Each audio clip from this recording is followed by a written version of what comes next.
sallallahu ala. Apa kabar semua jamaah? Alhamdulillah. Mudah-mudahan musibahnya segera berakhir. Kelihatan dari tatapan matanya sedang kena musibah. Tidak ada manusia yang tidak diuji Allah Subhanahu wa taala. Ahasiban nasu ayyutraku ayyaqulu amanna. Apakah manusia itu menyangka dia dibiarkan begitu saja mengatakan kami beriman? Wa hum la yuftanun, padahal iman mereka belum diuji. Walanabluwannakum, kami pasti akan menguji kamu, bisyai'im minal khauf, takut, wa naqsim minal amwal. Walanabluwannakum bisyai'im minal khauf, takut, wal ju', lapar, wa naqsim minal amwal, kurang harta, wal anfus, sakit, was samarat, kering kerontang paceklik, wa basyiris sabirin, berikan kabar gembira kepada orang yang sabar. Siapa dia? Alladzina idza asabathum musibah qalu inna lillahi wa inna ilaihi. Buku yang ada di tangan Bapak Ibu Saudara sekalian, Musibah Itu Indah, ditulis oleh seseorang yang S1-nya matematika, S2-nya ilmu sosial dan politik. Namanya Muhammad Ilyas. Kok bisa anak S1 matematik, S2 UI, Universitas Indonesia Ilmu Sosial Politik, kok bisa ngerti agama? Ternyata dia hafal alfiyah 1000 bait ilmu nahu dan matan zubat dalam bidang fikih karena dia tamat pesantren. Buku ini membantah orang yang mengatakan saya nggak mau anak saya pesantren, nanti nggak bisa kuliah. Nih, hafal 1000 bait nahu, alfiyah Ibni Malik, dan hafal matan zubat fikih, bisa matematika, bisa politik, bisa masuk UI. Buku ini membantah stigma, membantah mindset orang yang mengatakan pesantren tertinggal. Jadi yang selama ini takut, anakmu SMP nggak mondok, nggak pesantren, nggak bisa matematika, nggak masuk UI. Buku ini membantah. Lalu posisi Ustadz Somad di sini ngapain? Ada nama saya di sini, Ustadz Abdul Somad. Buku ini sangat penting dibaca agar kita selalu siap ketika mengalami himpitan dan kesulitan hidup. Buku ini memandu kita untuk keluar dari musibah dengan cara terbaik. Para habaib, para kiai, alim ulama, tak dapat saya sebutkan satu persatu. Insya Allah kita semua dimuliakan Allah Subhanahu wa ta'ala. Halaman 12 nomor 4. Kenapa kita kena musibah?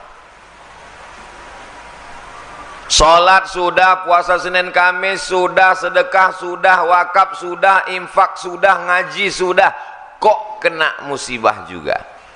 Banyak anak-anak muda ketika sudah hijrah komplain ke Ustadz. Ustadz, dulu saya ketika masih pacaran bisnis saya lancar, waktu masih nyabu hidup saya enak. Begitu hijrah dengar pengajian Ustadz, datang ke masjid, sholat, keluar masjid sendal hilang. Pergi ke parkiran, helm kena hujan.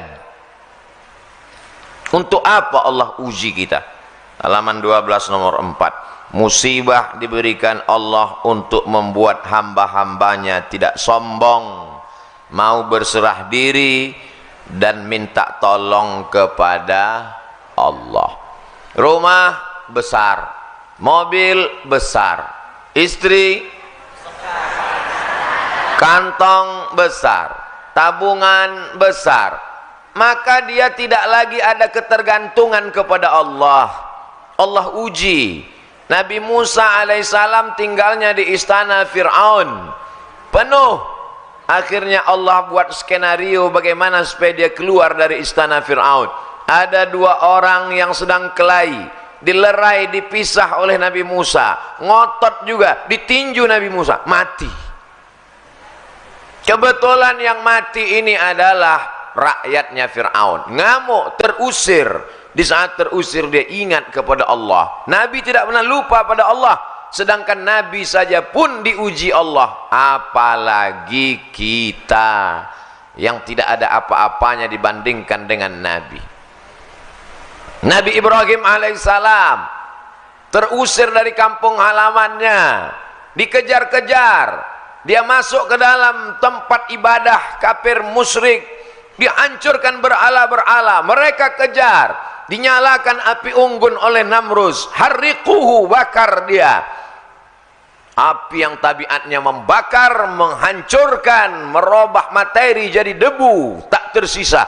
Tapi di situ turun pertolongan Allah. Ya naru kuni bardan wasalaman ala Ibrahim. Wahai api, sejuklah engkau, selamat engkau.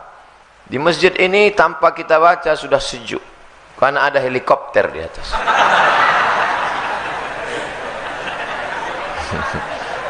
Masya Allah, saya heran.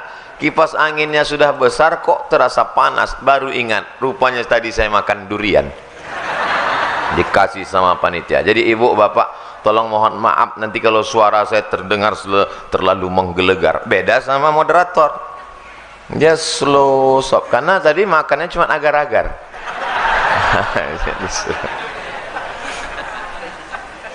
Berhadapan dengan durian itu juga bagian dari ujian. Mau dimakan takut darah tinggi, mau enggak dimakan mubazir. Akhirnya dibacakan doa Bismillahilladzi la yadurru ma'asmihi syai'un fil ardi wala fis sama wa huwas samiul alim. Nah, itu doa makan durian.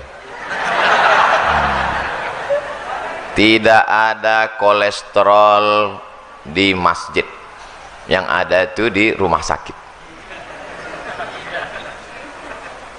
Ketika kita sedang diuji Allah, dunia terasa sempit. Yang dulu banyak kawan berubah menjadi lawan.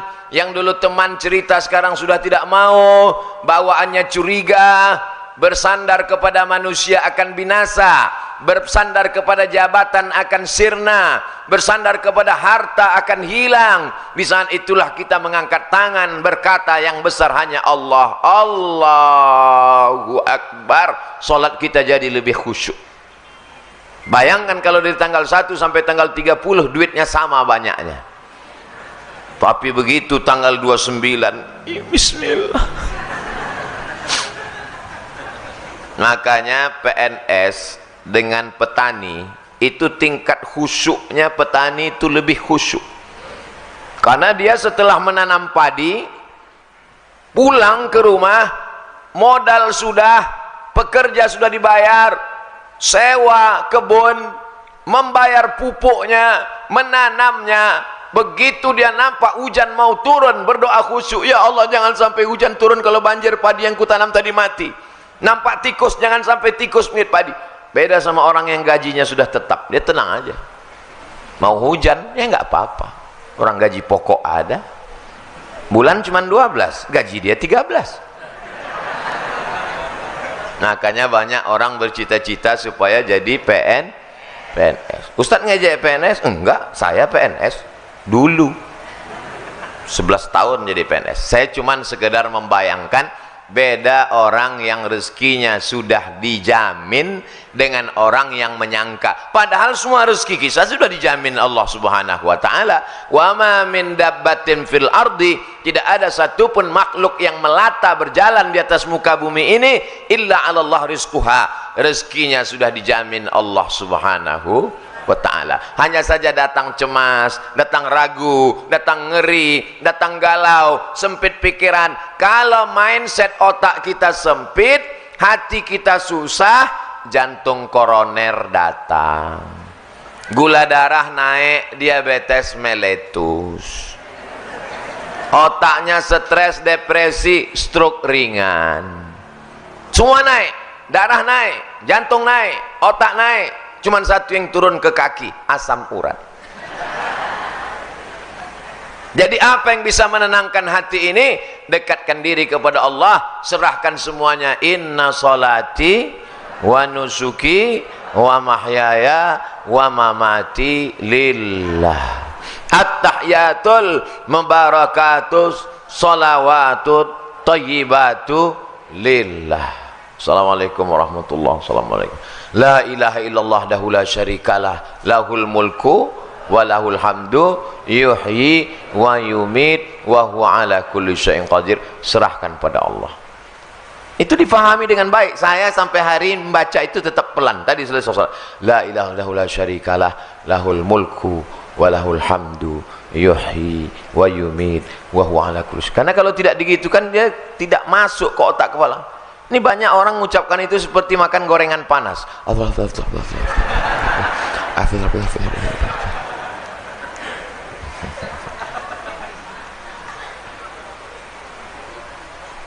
Bapak Ibu sudah makan? Alhamdulillah. Belum? Musibah. Halaman 15. Ada orang mancing ikan. Dua grup, dua kelompok. Kelompok A, kelompok B. Yang kelompok A sholat, orangnya baik, zikir, nggak dapat ikan. Yang kelompok B nggak sholat, mabuk, minum khamar, ikannya banyak. Kata yang kelompok A, Tuhan nggak adil. Kita yang sholat kok nggak dapat ikan, mereka nggak sholat.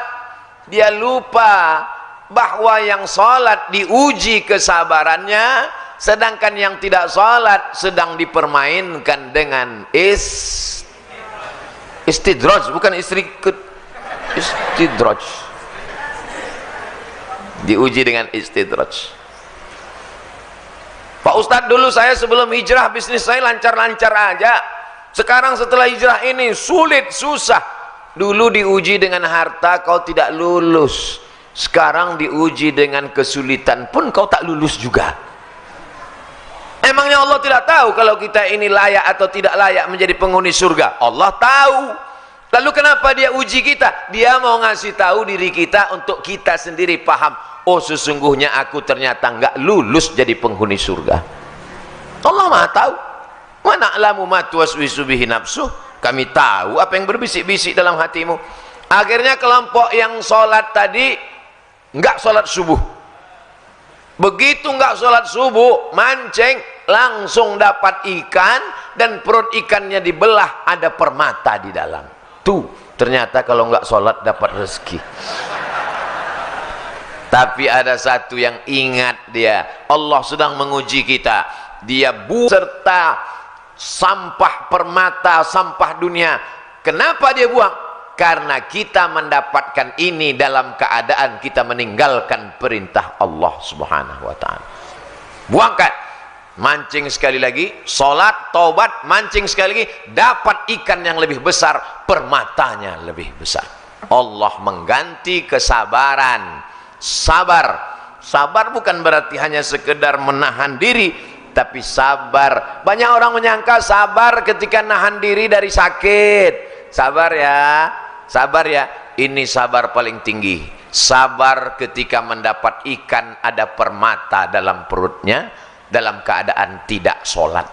Inilah sabar yang paling berat.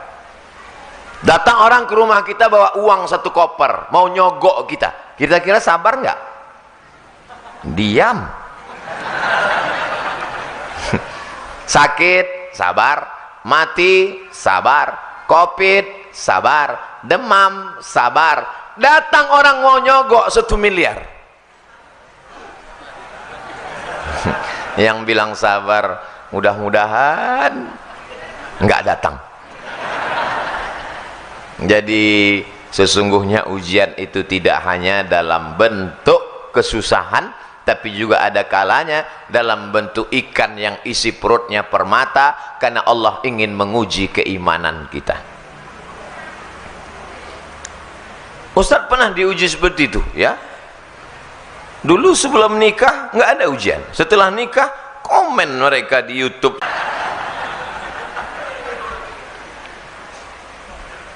Halaman 30. Sabarlah, jangan mengeluh.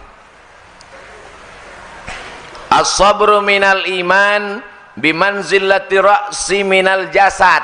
sabar itu seperti kepala. Kalau orang tidak punya kepala, maka orang tidak sabar, sama macam manusia tidak ada kepala. Bisa orang hidup tanpa kepala? Makanya kalau memancung orang, kenal orang karena ada kepalanya. Abdul Somad jamaah bisa kenal karena ada kepala. Kalau badan banyak yang macam ini bentuknya, tapi kepala. Makanya saya kalau di lokasi ceramah itu mobil nggak bisa masuk, yang ngawal nggak ada, kalau kepala saya kelihatan jamaah ngejar. Pernah saya ceramah bawa kendaraan sendiri, mobil nggak bisa masuk, yang ngawal nggak ada, nggak bawa tim. Gimana caranya? Saya tutup kepala saya pakai helm, selamat. Sampai dalam masjid baru buka. Orang yang tidak sabar macam manusia yang tak berkepala, zombie. Suami ibu yang nggak sabar berarti ibu zombie ya. Hebatnya orang beriman, ajaban li amril mu'min. Orang beriman itu mengagumkan semuanya. In asobathu sarra, kalau badannya sehat, rezekinya lancar, rumahnya besar, mobilnya mewah, duitnya banyak, dia bersyukur karena limet, tidak ribet, tidak sulit, tidak susah, tidak payah.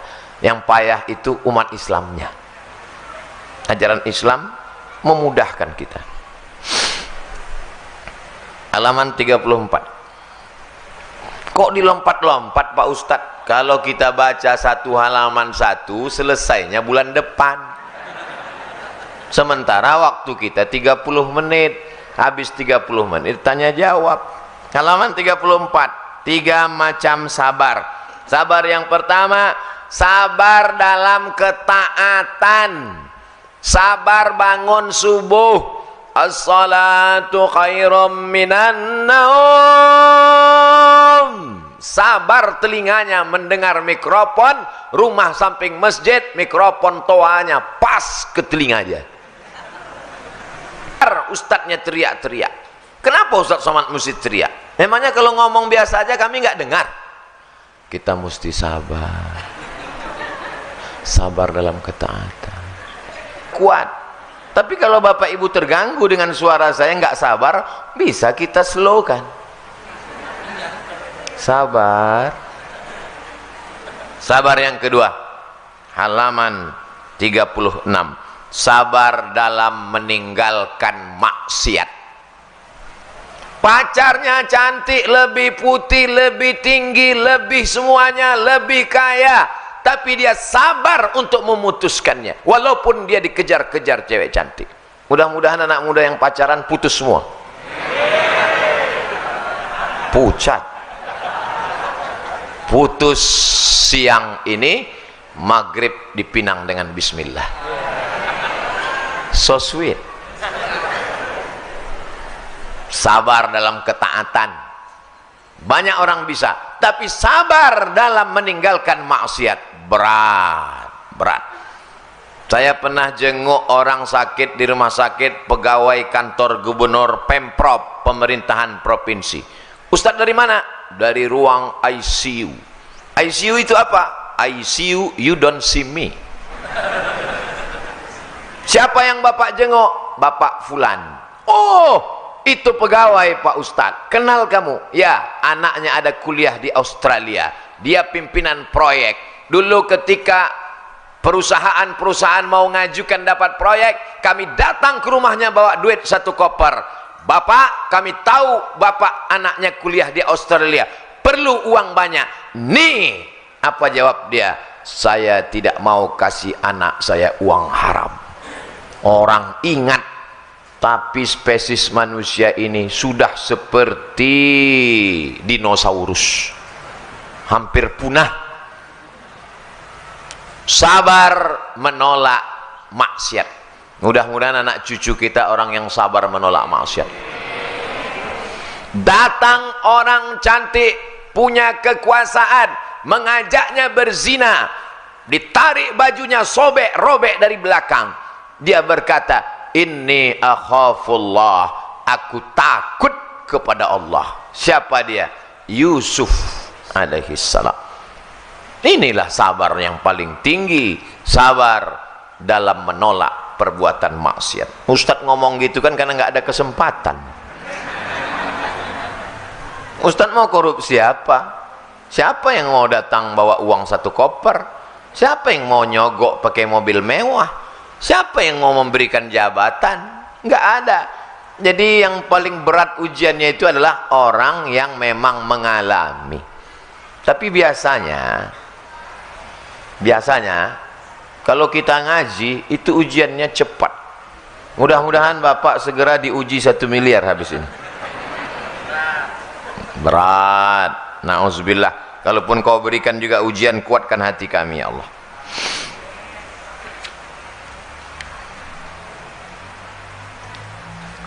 Halaman 55. Zadul Ma'ad. Kalbu, bukan kalbu. Yang betul itu pakai Q. Tolong coret K-nya ganti Q. Ki. Kolbu. Karena kalbu artinya anjing. Kolbu. Kolbu yang dirundung kesedihan dan kesusahan, berada dalam penjara neraka jahanam. Meskipun hal itu datang untuk kebaikan, kalbu ini akan tetap dalam siksa neraka dunia sampai dia kembali bertauhid. Hati itu susah, hati itu risau, hati itu gundah gulana, hati itu galau, hati tidak bisa ditenangkan dengan narkoba, hati tidak bisa ditenangkan dengan khamar, minum-minuman keras, hati tidak bisa ditenangkan dengan zina, hati hanya bisa ditenangkan dengan zikir la ilaha illallah. Solawat juga bisa, tasbih, tahmid, takbir juga bisa. Solawat nariyah bisa Pak Ustadz? Bisa. Tapi katanya solawat nariyah itu syirik Pak Ustadz, mengandungkan kemusyrikan. Kata siapa? Bukunya sudah ada. Solawat nariyah lengkap dengan sanadnya dari penulisnya sampai ke Imam At-Tazi. Saya baru dapat bukunya. Mana buku saya tadi? Hilang buku saya. Cepat betul hilangnya. Ustadz Endri, mana buku saya tadi? Udah dibawa ke mobil? Lama lagi kita pulang. Penulis solawat nariyah S3 dari Maroko, Maulana Dr. Alfian. Masya Allah, saya mengambil ijazah solawat nariyah dari beliau. Jazakumullah khairan, barakallahu fiqh. Solawat menenangkan hati, banyak berzikir mengingat Allah. Saya sudah lama kenal beliau melalui medsos, WhatsApp, baru ketemu hari ini. Bukunya sudah saya baca, ijazahnya baru diambil tadi. Mudah-mudahan barokah insyaallah, amin. Kalbu itu tidak memiliki jalan untuk lepas dari kesedihan dan kesusahan yang menyiksa, menyakitkan, membinasakan. Salah satu jalannya mahabbah, cinta kepada Allah Subhanahu. Banyak manusia di zaman modern ini galau, susah, PPKM, usaha payah, Covid. Tapi satu-satunya jalan, alhamdulillah, masjid kita tidak kosong dari kegiatan. Maulid tetap ada, kajian bersama Babe Haikal ada, pengajian-pengajian dengan para asatiz ada. Bayangan saya tadi bedah buku dalam masjid, pesertanya 3 baris.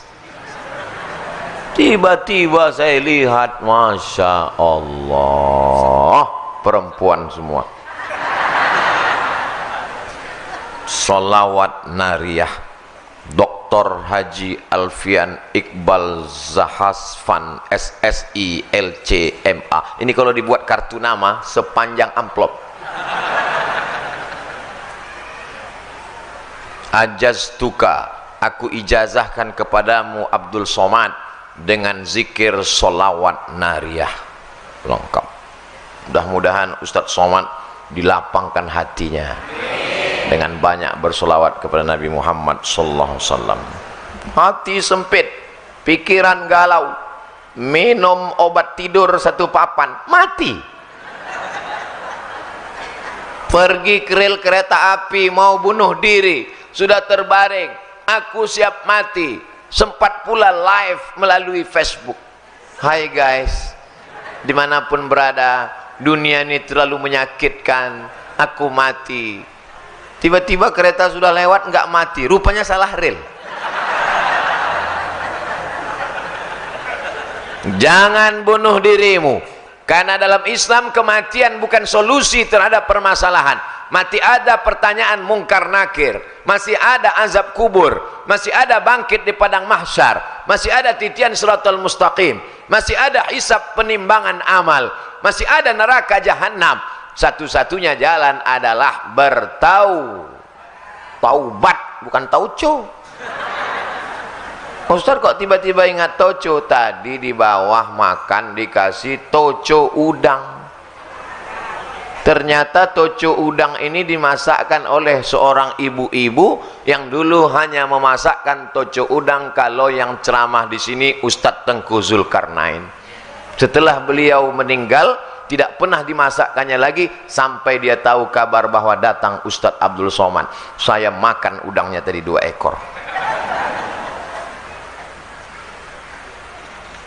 Halaman 56.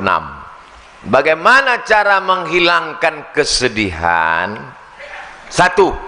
Menghadirkan Allah dalam hati. Allah tidak punya rupa. Kalau kau pejamkan matamu nampak hitam, merah, bulat, petak, lonjong, betul cacing. Allah tidak seperti itu. Walam yakul lahu kufuwan ahad. Allah bisa kau rasakan keagungannya. Allah bisa kau rasakan ketenangan dalam hatimu. Berzikir la ilaha illallah, mulut menyebut, hati mengingat, pikiran fokus. Banyak juga orang mulutnya nyebut aja tasbih,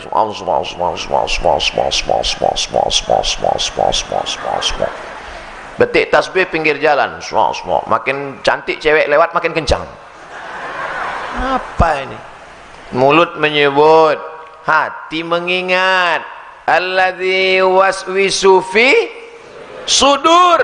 Setan berbisiknya bukan di telinga, setan berbisiknya di dada. Bagian mana? Sebelah kiri jantung berdegup, berdetak. Terserah mau zikirnya la ilaha illallah, mau zikirnya Allah Allah, mau zikirnya subhanallah, mau zikirnya alhamdulillah, mau zikirnya Allahu akbar, terserah. Kalau Ustaz Somad sendiri zikirnya apa? Istighfar. Habis istighfar, solawat. Habis solawat, la ilaha illallah. Kalau lagi ngobrol, lagi banyak tamu, Allah Allah Allah Allah Allah Allah Allah. Lupa, ingat lagi. Lupa, ingat lagi. Lupa, ingat lagi. Ingat terus, wali Allah. Ustadz, wali murid.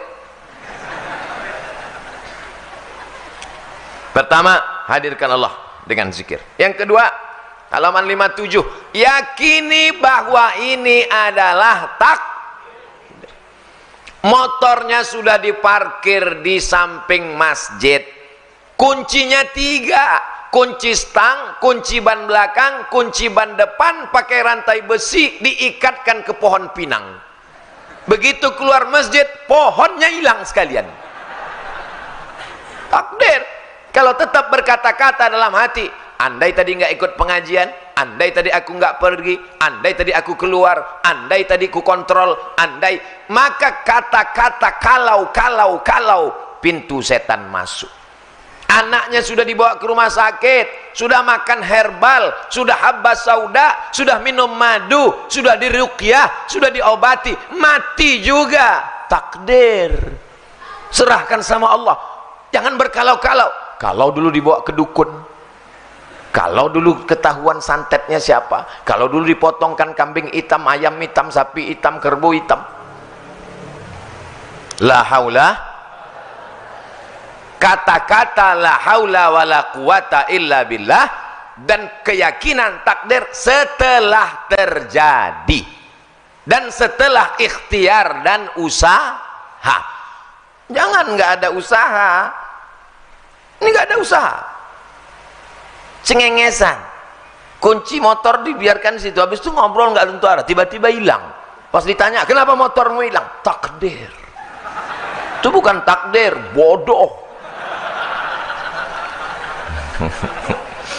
Halaman 58. Tanamkan keyakinan bahwa Allah tengah menyusun rencana yang lebih baik dan lebih indah. Ada Allah yang mengatur kehidupan. Kau bukan berjalan sendirian di atas alam semesta. Ada Dia yang mengatur hidupmu. Siapa Dia? Allah. Adakah Tuhan selain Dia? La ilaha illa huwa. Apakah Dia hidup? Al-Hayyu. Apakah Dia mengatur hidupku? Al-Qayyum. Mesti yakinkan dalam hati, ini takdir, aku hidup dalam rencana Allah. Rencana Allah lebih cantik, lebih indah, lebih baik. Husnuzon kepada. Kalau kita tidak husnuzon kepada Allah, stres, depresi, tengah malam datang setan berbisik, itu minum ada jus, ternyata racun nyamuk, racun tikus. Ya kalau mati, kalau setengah mati.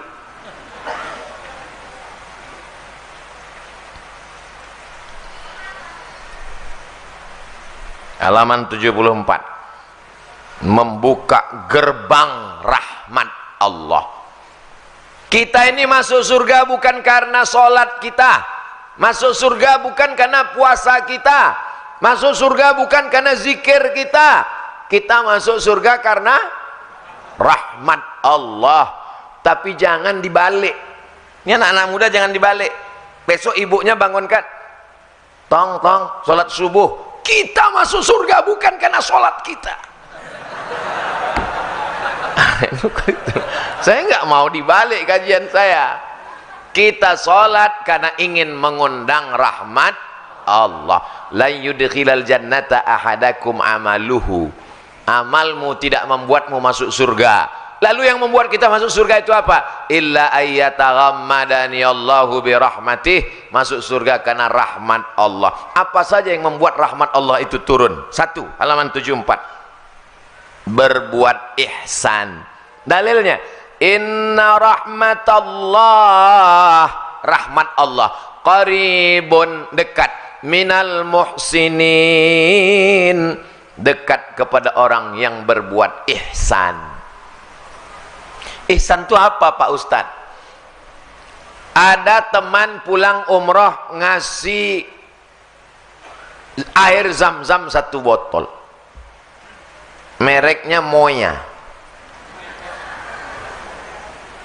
Anda mau minum, belilah Moya, bangkitkan ekonomi umat. Udah potong, nanti saya upload ke Instagram. Ini produk jamaah. Ada tetangga pulang umroh dikasihnya kita air zam-zam 1 botol. Lalu kemudian kita pergi umroh, kita balas kebaikan dia, kita balas dengan yang sama, 1 botol juga, belum ihsan. Yang ihsan itu apa?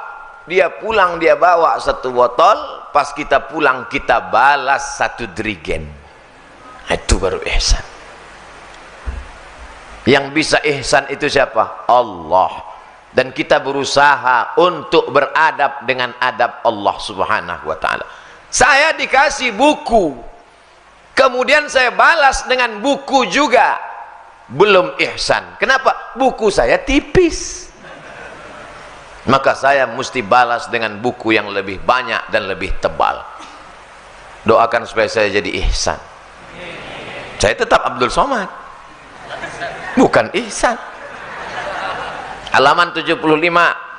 Apa yang membuat rahmat Allah turun?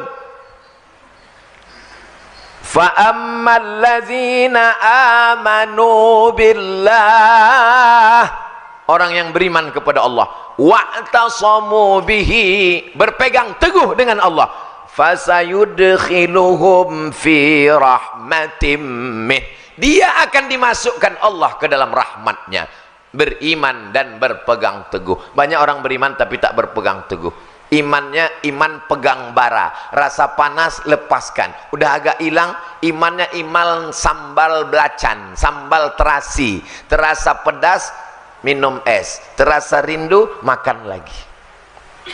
3, sabar ditimpa musibah. ulaika alaihim salawatum min rabbihim wa rahmah. Orang yang sabar ditimpa musibah, maka dia mendapatkan rahmat dari Allah Subhanahu wa taala. 4, takwa. Uktub lana fi hadhihi dunya hasanatan wa fil akhirati inna hudna ilaik. Qala azabi usibu bihi man asya' wa rahmati wasi'at kulla syai'. Rahmat Allah SWT untuk orang yang bertakwa. 6, berbuat baik. Inna rahmatallahi qaribum minal muhsinin. 7, berhijrah, berjihad. Ulaika yarjuna rahmatallah. Mereka mengharapkan rahmat Allah. 8, laula tastaghfirunallah. Banyak-banyaklah kamu beristighfar kepada Allah, la'allakum turhamun. Kamu dapat rahmat. 9, mendengarkan bacaan Quran. Wa idza quri'al Quran, kalau ada orang baca Quran, fastami'u lahu, dengar baik-baik. Wa ansitu, diam. La'allakum turhamun. Ada orang baca Quran, diam. Qari tadi baca Quran, Bismillahirrahmanirrahim, dia diam, tapi tangannya sama aja, mulutnya diam, tangan main. Diam, renungkan maknanya, fahami isinya, turun rahmat Allah ke dalam hati, lapang segala yang sempit. Dijadikan Allah kita hamba yang sabar, yang bersyukur dalam menerima segala yang diberikan Allah Subhanahu wa taala. Terakhir, halaman 108. Ada seorang perempuan nakal, jahat, perbuatannya super jahat, zina, orangnya kotor, nauzubillah, melihat seekor anjing yang juga kotor, najis, air liurnya kalau kena tak cukup hanya dicuci, mesti 7 kali siram, salah satunya dengan air tanah. Tapi kemudian dia kasihan melihat anjing ini, dia berikan air minum dalam sepatu botnya. Sepatunya kotor, perbuatannya zina, kotor, anjingnya kotor, tapi ada satu ketulusan. Apa dia? Kasihan melihat hamba Allah bernama anjing. Banyak sekarang orang takut nyebut anjing. Memang begitu ditulis di sini. Kalau nggak percaya lihat aja, anjing. Bainama kalbun, ada seekor anjing, yutifu birakiyatin, hampir mati karena kehausan, yaqtuluhul atos. Atos artinya haus. Idra'athu baghiyun, ada seorang bagi, WTS, melihat anjing, min baghaya Bani Israel. Tapi ini bukan zaman Nabi Muhammad SAW, tapi zaman Bani Israel. Fanaza'at muqaha, lalu dia copot sepatunya. Fasaqathu, dia berikan air minum. Faghufira laha, Allah ampunkan dosanya, turun rahmat Allah, karena ada rasa iba, kasih sayang dalam hati. Tapi jangan gara-gara bahas ini pulang dari sini semuanya beli anjing. Ini ceritanya bukan nyuruh miara anjing, karena ini ceritanya zaman Bani Israel, tapi tujuannya supaya kita ada rasa kasih sholat tahajud rajin, sholat duha nggak tinggal, pengajian ikut, tapi gaji tukang masak dibayar 3 bulan sekali, meneteskan air mata. Securitymu, driver supirmu, babysittermu teraniaya, zalim, jauh dari rahmat Allah. Hatimu akan sempit. Kalaupun kau hidup senang, hanya istidraj, bukan pertolongan Allah dari Subhanahu wa ta'ala. Allah Subhanahu wa ta'ala. Itulah sebagai pengantar dialog kita dalam 30 menit. Jangan kemana-mana, nantikan setelah pesan berikut ini.